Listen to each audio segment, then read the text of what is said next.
After my husband passed, I learned that he had left his will, but it was written in a way that excluded me. Hi everyone. Before we get into today's video, I need your help. We've noticed that the channel's reach has been dropping a bit, and one of the best ways you can support us is by subscribing. It's quick, free, and helps us keep bringing you new and interesting stories.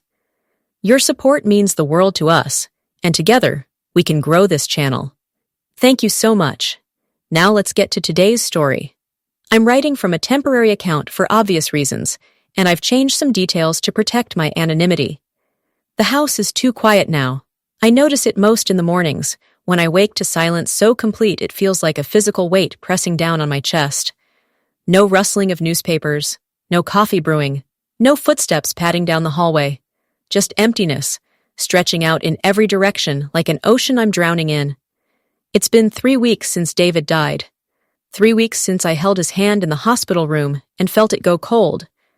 3 weeks since I stood at his graveside in a black dress I'd never worn before and would never wear again, watching them lower him into the ground while neighbors and colleagues murmured condolences that dissolved into the air like smoke. Everyone tells you about grief. They tell you it comes in waves. They tell you it gets easier with time. They tell you to be strong, to take it one day at a time, to remember the good times. What they don't tell you is how the silence becomes a person in itself, how it follows you from room to room, how it sits beside you at the dinner table where you eat alone now, your fork scraping against the plate in a rhythm that sounds like failure. The house feels larger without him. Rooms I barely noticed before now seem cavernous.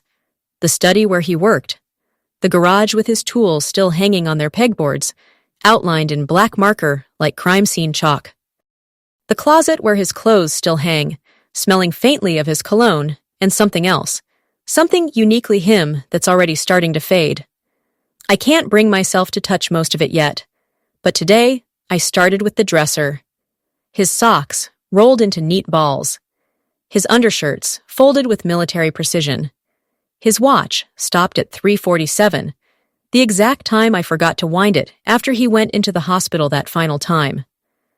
I held it to my ear out of habit, listening for the tick that wasn't there anymore, and felt something crack open inside my chest.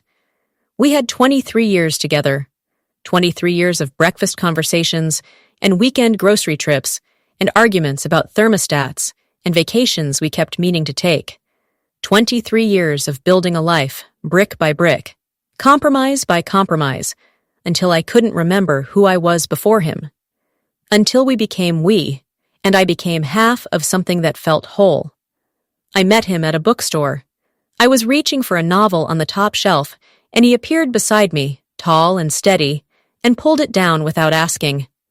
"That one's good," he said, "but the ending disappoints." He recommended another. We had coffee, then dinner, then a lifetime. He was 42 then, divorced with 2 teenage sons who lived with their mother in another state. I was 31, never married, working as a legal secretary and living in a studio apartment with plants I kept forgetting to water. He seemed so settled, so sure of himself.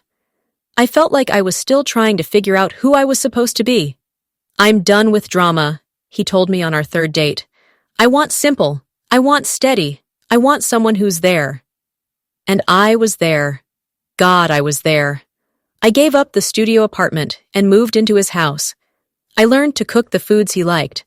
I memorized how he took his coffee, which side of the bed he preferred, the way he needed the bedroom door closed at night but the bathroom door open. I became fluent in the language of him. His sons visited twice a year, summer and Christmas, Marcus and Joel. They were polite to me in that careful, distant way of children who've decided not to get attached. Their mother had remarried too, quickly, to someone with money. David paid child support until they turned 18, then college expenses, then help with first apartments, first cars, weddings. He was a good father, even from a distance. He called them every Sunday. I never had children. We talked about it in the beginning, but David was already older, already done with that phase of his life. "I've raised my boys," he said. "I don't know if I have it in me to start over." And I told myself I was fine with that I'd chosen him over hypothetical children. That love was enough. Maybe it should have been. The dresser drawers are almost empty now, their contents sorted into boxes marked donate and keep. I'm not sure what I'm keeping or why. Memory is a strange thing. Sometimes it lives in objects, sometimes it lives in the spaces between them. I'm folding one of his sweaters, a gray cardigan he wore so often it had stretched at the elbows, when the doorbell rings. For a moment, my heart does something stupid. It leaps, forgetting, hoping. But it's been 3 weeks. David isn't at the door. David will never be at the door again. I walk down the stairs, each step echoing in the silent house, and open the door to find a man in a dark suit holding a briefcase. He's younger than I expected, maybe 40, with kind eyes and the apologetic posture of someone who delivers bad news for a living. "Mrs. Morrison?" he asks. "Yes. My name is Robert Chen. I'm an attorney with Whitfield and Associates. I'm sorry for your loss." He pauses, and I can see him calculating something. "May I come in? There are some matters regarding your husband's estate that we need to discuss." Estate. The word sounds too grand for what we had. A house with a mortgage. Retirement accounts. A 10-year-old sedan in the garage. We weren't rich. We were comfortable, careful, the kind of people who clipped coupons and splurged occasionally on nice dinners. I let him in and lead him to the living room. He sits on the couch, opens his briefcase with efficient movements, and pulls out a folder thick with documents. "As you may know, your husband had a will," he begins. "It was updated about 2 years ago." I don't know this. David never mentioned updating his will. I'm not even sure I knew he had a will, though of course he must have. He was meticulous about things like that, about planning, about making sure everything was in order. "I have a copy here for you," Mr. Chen says, handing me several stapled pages. The paper is heavy, official. At the top, in bold letters, "Last Will and Testament of David James Morrison." I start to read. The language is dense, full of legal phrases that blur together. "Being of sound mind and body. Do hereby declare. Revoke all previous wills." My eyes skip over the formalities, searching for the part that matters, the part that tells me what happens next. And then I find it. Article 3. Distribution of assets. I read it once, then again. Then a third time, because surely I'm misunderstanding. Surely the words don't mean what they seem to mean. The primary residence located at 847 Maple Drive shall be transferred to my sons, Marcus James Morrison and Joel David Morrison, to be divided equally between them. All funds in checking and savings accounts, including accounts at First National Bank, shall be distributed to my sons, Marcus James Morrison and Joel David Morrison. My retirement accounts, pension benefits, and investment portfolios shall be distributed to my sons, Marcus James Morrison and Joel David Morrison. My life insurance policy, with a benefit amount of $500,000, lists as beneficiaries Marcus James Morrison, 50%, and Joel David Morrison, 50%. I keep reading, looking for my name, looking for some provision, some paragraph that acknowledges I exist. Personal property, including vehicles, furniture, and belongings, shall be inventoried and distributed according to the wishes of the estate executor, with priority given to family heirlooms being returned to the Morrison family line. I appoint my brother, Richard Morrison, as executor of this estate. At the bottom of the 3rd page, I find a single sentence that mentions me. I direct that my spouse, Catherine Ann Morrison, shall retain access to the marital residence for a period of 90 days following my death, to allow time for alternative living arrangements to be secured. 90 days. I read it again, my hand starting to shake, making the words blur. 90 days to get out of my home. The home where I've lived for 20 years. The home where I planted roses in the front garden and painted the kitchen walls yellow, because David said it made the room feel sunny, even on cloudy days. The home where I expected to grow old, to sit on the porch in a rocking chair, to watch seasons change through windows I washed every spring. Mrs. Morrison? Mr. Chen's voice seems to come from very far away. I know this must be difficult to process. I look up at him. His face is sympathetic, but professional, practiced. He's done this before. He's sat in grieving widows' living rooms and delivered news that shatters worlds. And then he's gone home to his own family, his own unshattered life. I don't understand, I hear myself say. My voice sounds strange, hollow. There must be a mistake. I assure you, there's no mistake. Your husband was very specific in his instructions. We reviewed the will with him extensively when he updated it 2 years ago. He was clear about his wishes. 2 years ago. I tried to remember what was happening 2 years ago. It was fall, I think. We went to Vermont to see the leaves. We stayed in a bed and breakfast with creaky floors and had apple cider by a fireplace. David held my hand on the drive home and told me he loved me, and then he went to his lawyer and wrote me out of his will. But we were married, I say, for 23 years. Doesn't that mean something? Legally? Mr. Chen shifts in his seat, and I recognize the discomfort of someone who's about to explain something I won't want to hear. Vermont is not a community property state, he says carefully. When you married, your husband already owned this house. It was never transferred into joint ownership. The bank accounts and retirement funds were established before your marriage and remained in his name only.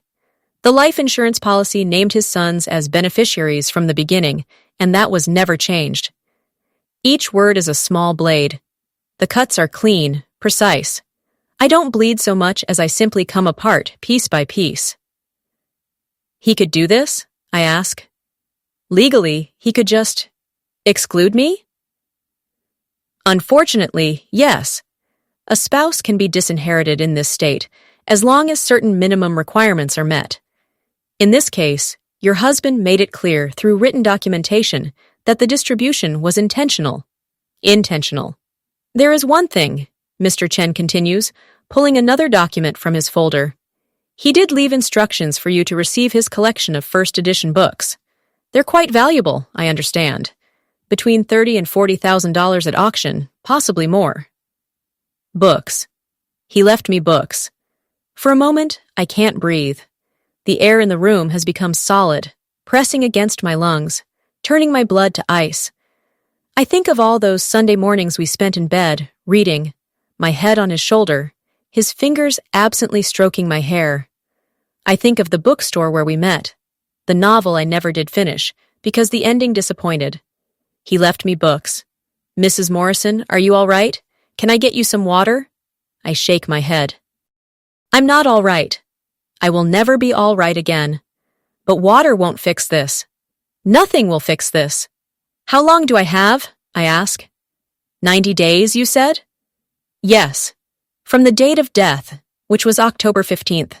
That gives you until January 13th to vacate the property. He pauses. I'm very sorry. I know this isn't what you expected. What did I expect? I expected to wake up next to him for another 20 years. I expected to grow old together, to make plans, to finally take that trip to Italy we always talked about. I expected him to love me the way I loved him, completely, without reservation, without fine print. I expected to matter. After Mr. Chen leaves, I sit in the living room for a long time, watching the light change as the sun moves across the sky. The will is still in my hands. I read it again, searching for something I missed, some clause or codicil that changes the meaning. But there's nothing.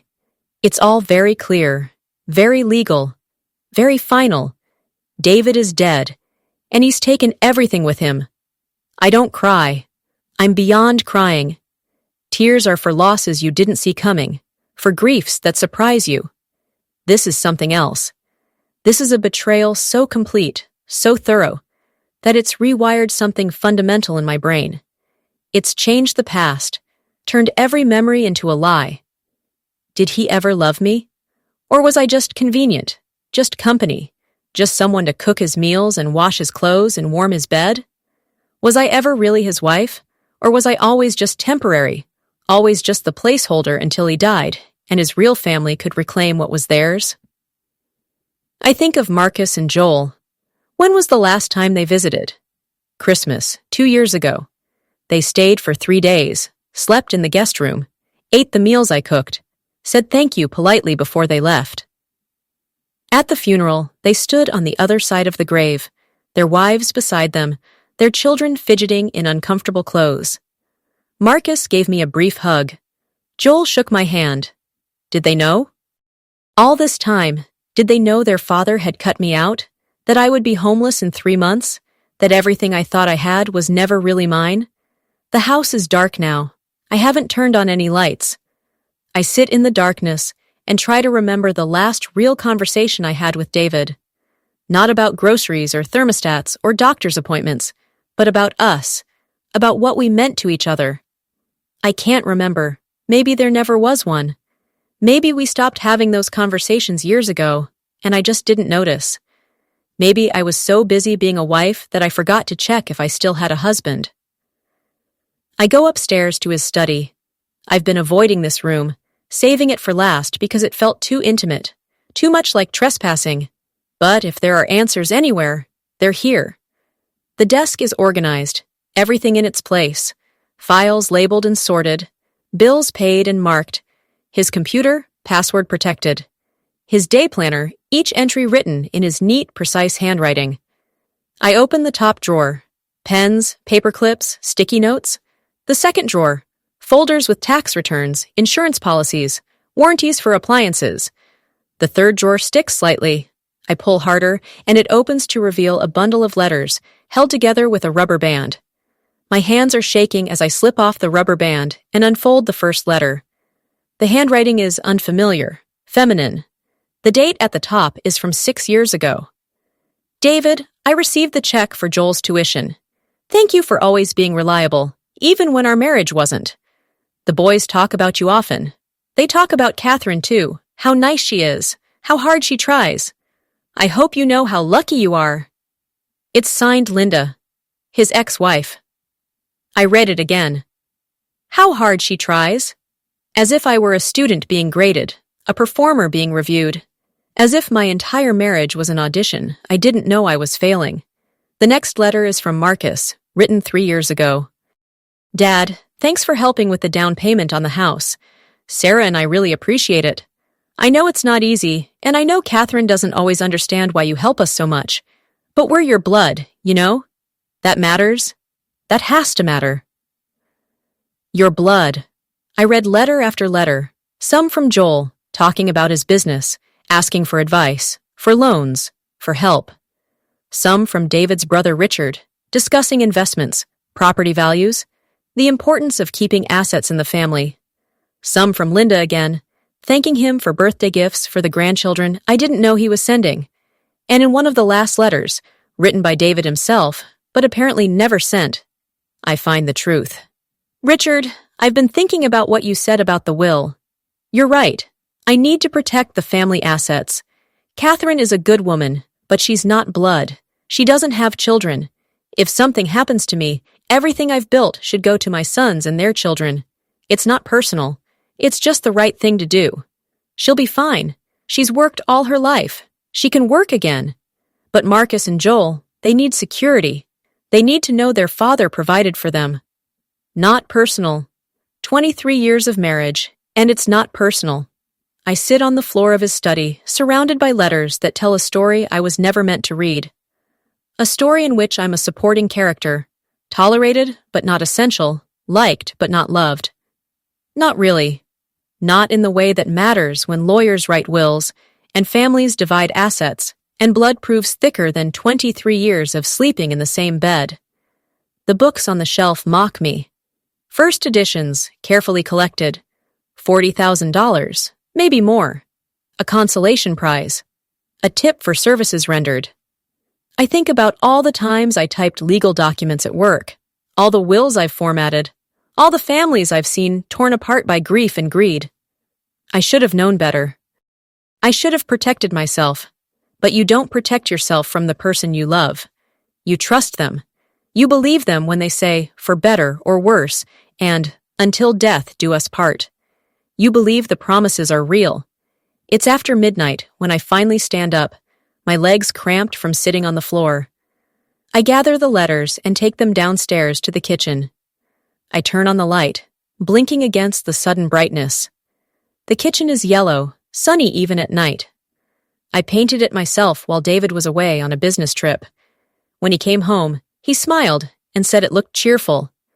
I was so happy that he liked it. I was so happy that I'd made him happy. I made him happy for 23 years, and he left me 90 days. I could fight this. I could hire a lawyer, contest the will, argue that I was coerced, or that David wasn't in his right mind, or that I'm entitled to something after 2 decades of marriage.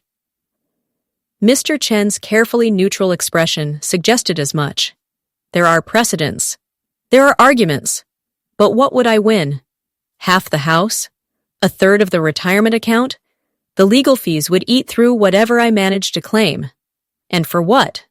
To prove that David was wrong? To force his sons to share their inheritance with the woman their father deliberately excluded? They already know what I'm worth to them. Their father told them in writing. I put the letters in the sink and turn on the gas stove. The blue flame flickers to life. I hold the first letter over it and watch the paper catch, curl, blacken. One by one, I burn them all. Linda's letters, the boys' letters, Richard's letters, David's unsent confession. The smoke detector goes off, shrieking into the empty house. I don't care. Let it scream. Let the neighbors wonder. Let the whole world know that something is burning here, that something is being destroyed. When the last letter has turned to ash, I turn off the stove and open the windows. Cold November air rushes in, carrying the smell of smoke out into the night.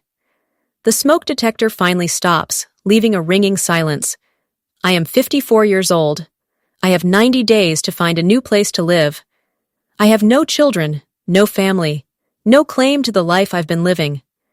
I have a checking account with my own money, about $11,000 saved from my salary over the years. I have a car that's paid off. I have clothes and personal items, and $40,000 worth of books I don't want. And I have the knowledge that I spent 23 years loving a man who saw me as a temporary arrangement. The next morning, I call in sick to work. Then, I call a realtor. I'm looking for a 1-bedroom apartment, I tell her. Something small, affordable. I need to move in by January. Are you downsizing? She asks cheerfully. Yes, I say. You could call it that. She sends me listings.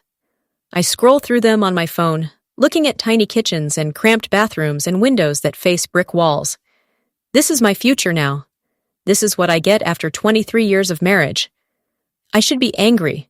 I should be furious, screaming, throwing things, tearing down the yellow walls I painted. But anger requires energy, and I have none.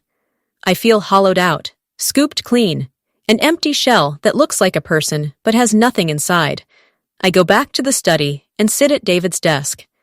His computer is still password protected, but I know him well enough to guess. I try our wedding date. Wrong. I try his birthday. Wrong. I try his son's birthdays, and Joel's works. The computer opens to his email. I shouldn't read it.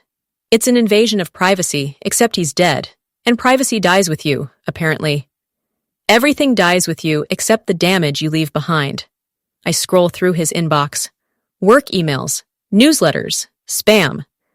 And then, from 8 months ago, an email from Marcus with the subject line, Mom's sick. I open it. Dad, just wanted to let you know Mom's been diagnosed with early-stage breast cancer. She starts chemo next week. She didn't want me to tell you, but I thought you should know. She's scared. We're all scared. I know you guys haven't been together in a long time, but she was your wife once. She's still the mother of your sons. Thought you'd want to know. David's response is brief. Thanks for telling me. I'll call her tonight. Let me know if she needs anything. I search for more emails between them. There are dozens. Updates about Linda's treatment. David offering to help with medical bills. Marcus thanking him, saying the insurance is covering most of it, but it's good to know he's there. And then, from 5 months ago, an email from David to Richard. Linda's doing better. Clean scans. Marcus says she'll make a full recovery. Thank God. I don't know what I would have done if... Never mind. She's going to be fine. I stare at the screen until the words blur. He still loved her. After all these years, after their divorce, after their separate lives, he still loved her. When she was sick, he was scared. When she recovered, he thanked God. And me? When I had appendicitis 3 years ago, he drove me to the hospital and sat in the waiting room reading a book. When they released me, he brought me home and made me soup. He was kind, attentive, everything a husband should be. But he didn't thank God. He didn't lie awake at night terrified of losing me. Because you can only lose something you truly possess, and he never possessed me. I was never his, not the way Linda was, not the way his sons were. I was just the woman he lived with after. I close the computer and walk through the house one more time. The living room where we watched television in the evenings, him in his recliner, me on the couch. The dining room where we ate dinner, usually in silence, comfortable or not, I'm no longer sure. The bedroom where we slept, me on the left, him on the right, a carefully maintained distance between us. In every room, I search for evidence of love. I find kindness, courtesy, companionship. I find habit and routine and mutual accommodation. But love, the kind of love that writes your name into wills and futures and promises that last beyond death, it was never here. Maybe I knew that.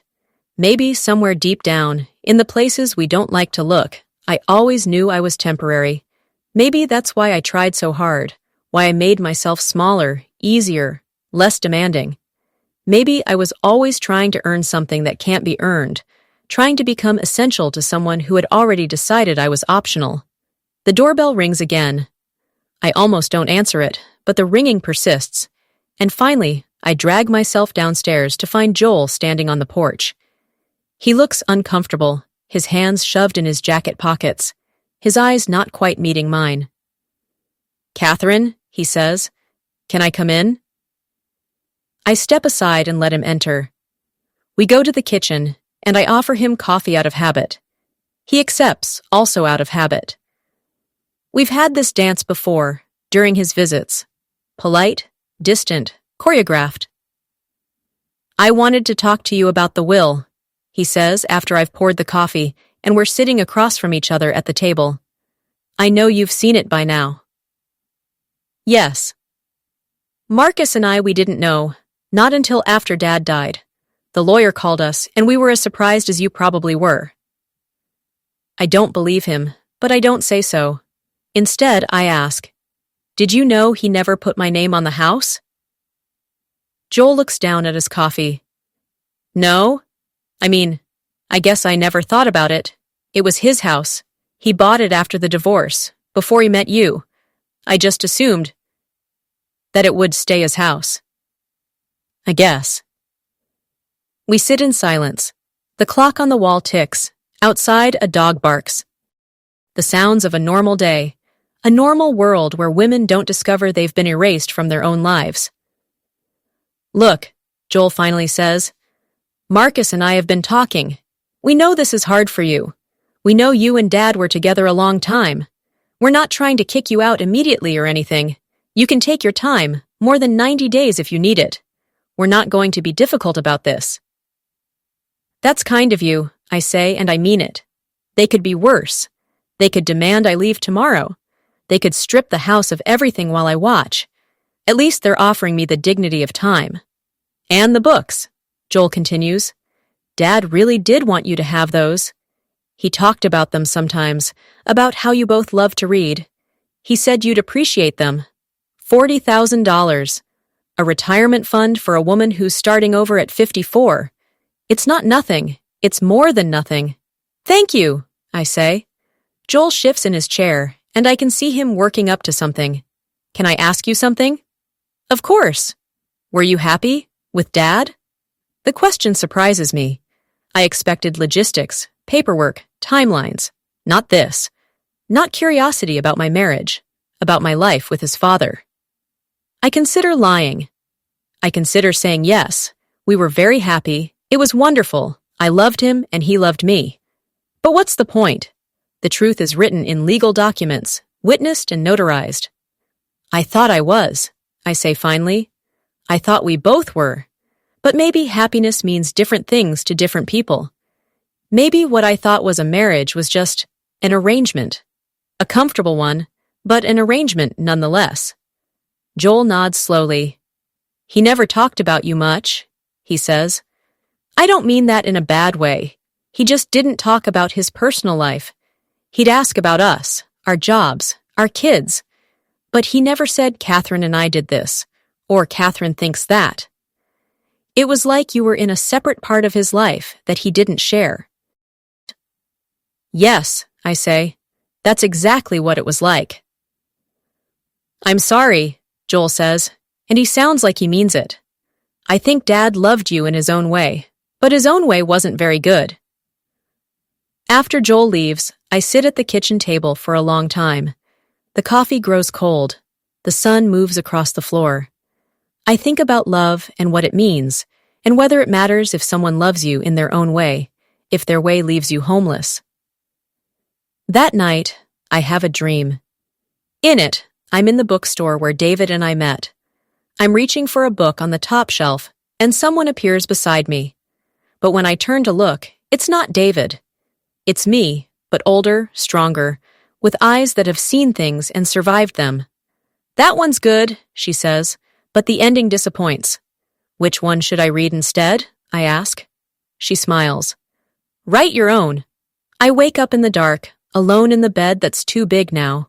The house is silent. The future stretches out ahead of me, blank and terrifying. But for the first time since David died, for the first time since I read those careful legal words that erased me from his life, I feel something other than grief and shock and betrayal. I feel possibility. I get up and go to the study. I take out paper and a pen, and I start to write. Dear Marcus and Joel, I write them a letter. Not angry, not accusatory, just honest. I tell them I understand they had no control over their father's decisions. I tell them I bear them no ill will. I tell them I'm selling the books and using the money to start over, and I hope they understand. And then I write, Your father and I had a marriage, but we didn't have a partnership. I see that now. I don't know if he knew it, if he chose it deliberately, or if it just happened gradually over time. But it doesn't matter anymore. What matters is what I do next. I seal the letter in an envelope and address it to Marcus. He's the older one, the one who handles things. He'll share it with Joel. Over the next few weeks, I begin to dismantle the life I built here. I call the realtor back and tell her I'm ready to start looking at apartments. I call an auction house about the books. I call a lawyer, not to contest the will, but to make sure I understand my rights, to ensure that the 90 days is truly all I'm owed.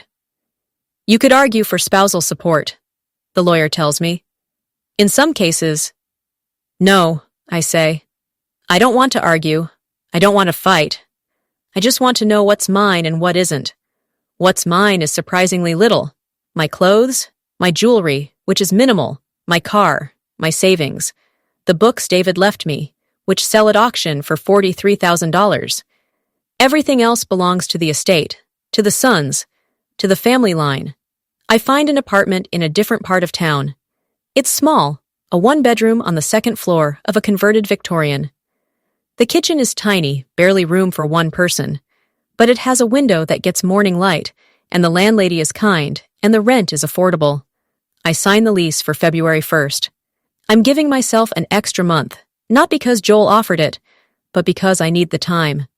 Time to say goodbye to this house, to this life, to the woman I was when I lived here. On my last day at 847 Maple Drive, I wake up early.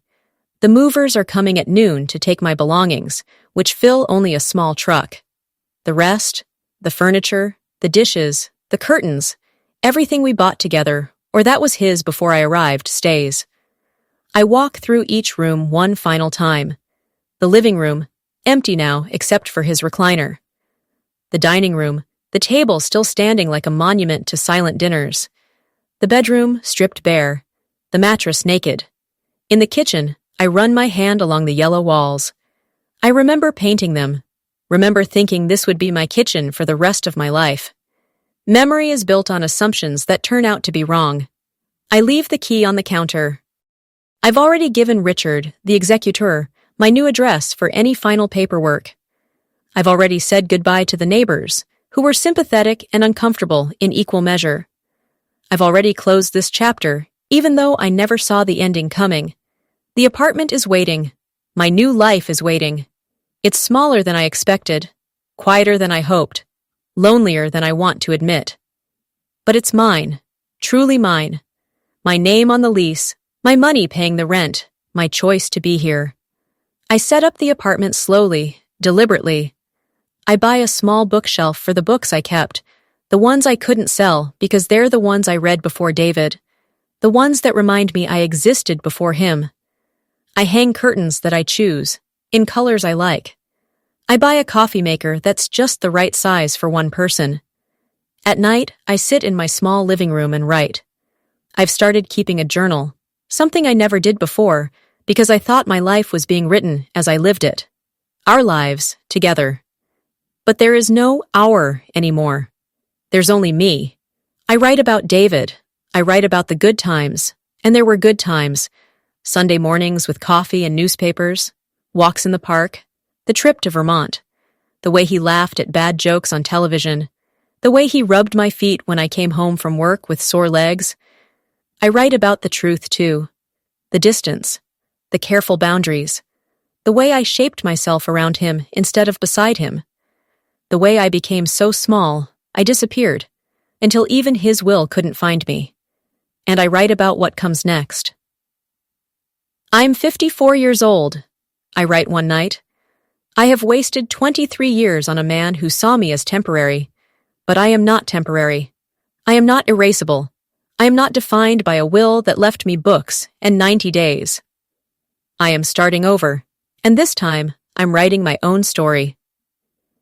Spring comes eventually. It always does, even after the longest winters. I plant flowers in pots on my small balcony. Geraniums, bright red and defiant. I join a book club at the local library and make friends with women who have their own stories of survival and reinvention. I update my resume and interview for a new job at a law firm downtown. Better pay, better hours. Why are you leaving your current position? The interviewer asks. I'm ready for a change, I say. I've been in the same place for too long. She nods, understanding something I haven't said. Women always understand these things. I get the job. I start in June, and on my first day, I wear a dress I bought specifically for this occasion. It's blue, bright, and bold, nothing like the muted colors I wore for 23 years. When I walk into the office, I feel like I'm wearing armor. Welcome to the team, my new boss says, shaking my hand. We're glad to have you. And I believe her.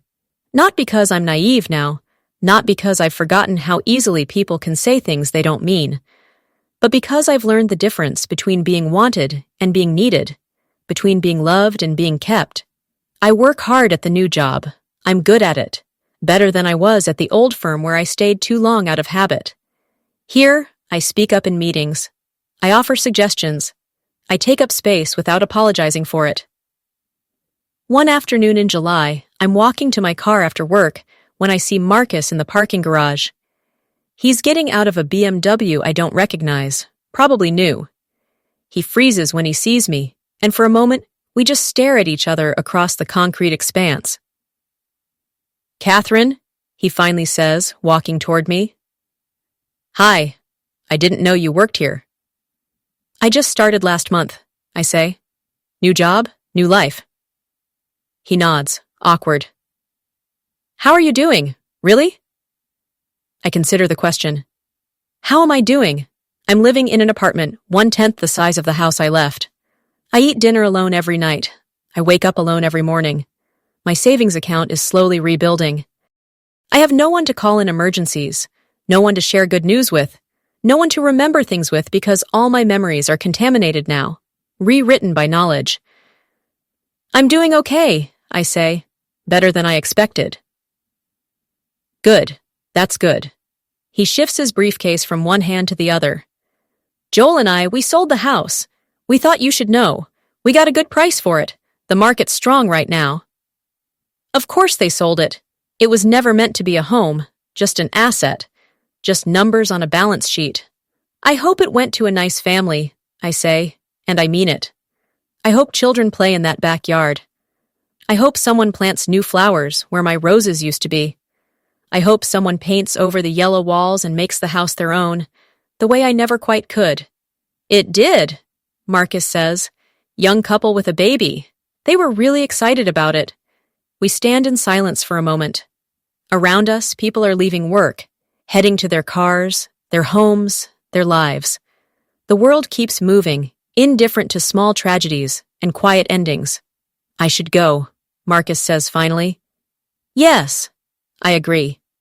He starts to walk away, then stops and turns back. Catherine, for what it's worth, I think Dad made a mistake. With the will, I mean. You deserved better. Yes, I say quietly. I did. He nods once more and walks away, and I watch him go. He means well. They both do, Marcus and Joel. But meaning well doesn't change anything. It doesn't give me back the years I spent building a life that wasn't mine. It doesn't erase the words in that will, the careful legal language that reduced me to 90 days and a collection of books. But I don't need them to change it. I don't need anyone's permission or apology or acknowledgement to move forward. That night, I sit on my small balcony with a glass of wine and my journal. The geraniums are thriving, bright spots of color against the gray of the building. Below, the street is quiet. Above, stars are starting to appear in the darkening sky.